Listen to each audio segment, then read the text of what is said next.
चरणी आपलं नतमस्तक होणं, गुरुच्या चरणाचा तीर्थप्रसाद घेणं ही आपल्या जन्माचं आलेल्या जन्माचं कृत्य कल्याण.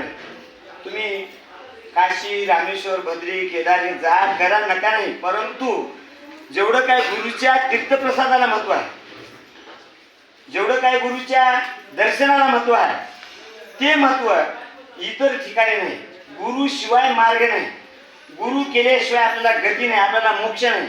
जर मोक्ष जर मिळून घ्यायचा असेल, जर मोक्षाच्या पायऱ्यात जात असेल तर एक आता मी अज्ञानी नाही मद ज्ञान निरोगा साधन करीतो भजन भोळ्या भावानी, भोळ्या भावानं आणि गुरुच्या कृपा आशीर्वादानं.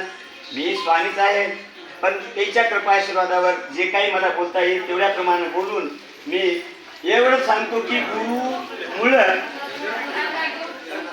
गुरुच्या तीर्थप्रसादामध्ये जे महत्व आहे. आता शेवट आपल्या शिवसंप्रदायामध्ये मन्मथे रचिला पाया, लक्ष्मण झाला कळस. त्या मन्मथ स्वामीच्या ज्या वीरशैव संप्रदायाच्या भजनाचा जे शेवट पाया जे रचला ते मन्मथ स्वामीनं रचला आणि त्याचा कळस शिवसंत लक्ष्मण महाराजांना केला.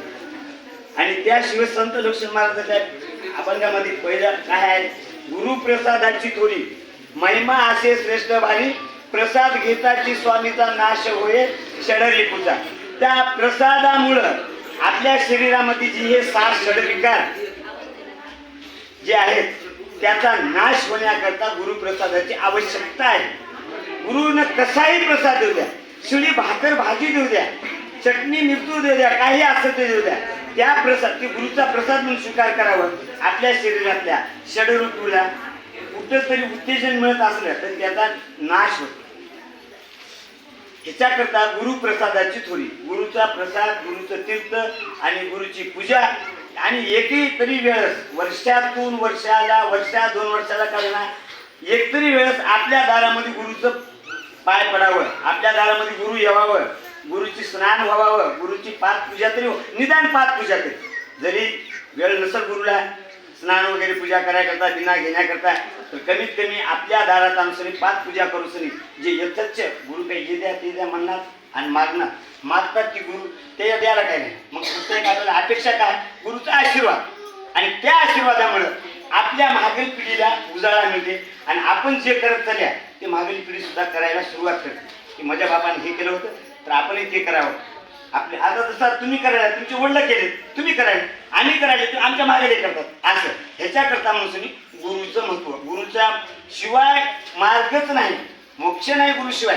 गुरु करावं. आता बरेचसे लोक लिंगच गळ्यात नाही, लिंग नाही, लिंगाचं लय महत्व. आणि त्याच्यातल्या त्याच्यात लिंग हे कोणी बांधावं कोणी बांधू नये असं नाही.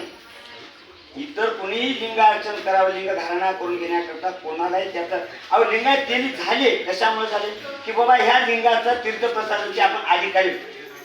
लिंगायत चांबा, लिंगायत कक्कया, आता इकडे सगळे लिंगायत लोक आहेत, इतर जातीचे सुद्धा गळ्यामध्ये लिंग आहेत. त्याचं कारण की त्याचे तीर्थप्रसाद गुरु नाही तर नाही, उद्या लिंगाचा तर तीर्थप्रसाद आपल्याला मिळते.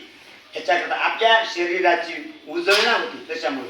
आणि तेवढं तरी 2 मिनिटं आपण स्थिर राहता घेतो पूजेत पुरते तेवढं. एवढ्याच करता गुरुचं तीर्थ आणि गुरुचा प्रसाद. ह्याच्या पुढून जे काय पुढे झाले सेवा